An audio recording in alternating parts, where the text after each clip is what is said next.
Welcome to শুভমস garden. চলো আজকে দেখাই বোগেনভিলিয়া গাছের কাটিং থেকে কিভাবে চারা গাছ তৈরি করতে হবে।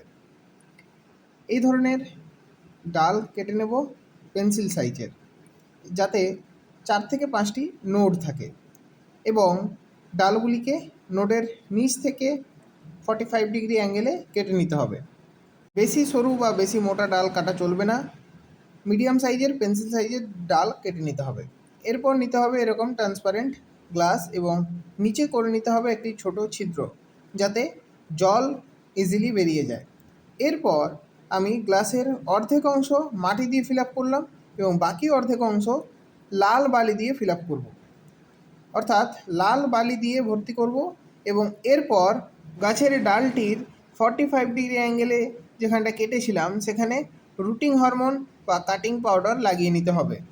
এরপর কোনো কিছু সাহায্যে এই গ্লাসের মাঝে বালির ওপর একটি ছিদ্র করে নেব, এবং ডালটিকে ওই ছিদ্রে বসিয়ে দিতে হবে। ছিদ্রটি ঠিক এতটাই রাখতে হবে যাতে মাটি অবধি ছিদ্রটি থাকে, অর্থাৎ ডালটি যাতে মাটি অবধি লেগে থাকে, কিন্তু মাটির বেশি ভিতর পর্যন্ত দেওয়া যাবে না, অর্থাৎ বালির অংশটা বেশি রাখতে হবে, মাটিতে যাতে একটু টাচ থাকে। এরপর গ্লাসটিতে ভালোভাবে জল দিয়ে নিতে হবে, এবং যাতে জল নিচ দিয়ে বেরিয়ে যায়। এরপর ওপরের অংশে গাঢ়ভাবে ফাঙ্গিসাইডের প্রলেপ দেব।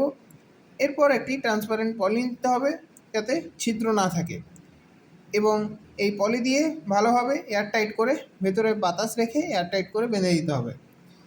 এইভাবেই ডালটিকে আমি সেমিসেট এরিয়াতে, যেখানে রোদ একদমই কম পাই, সেরকম জায়গাতে রেখে দেব।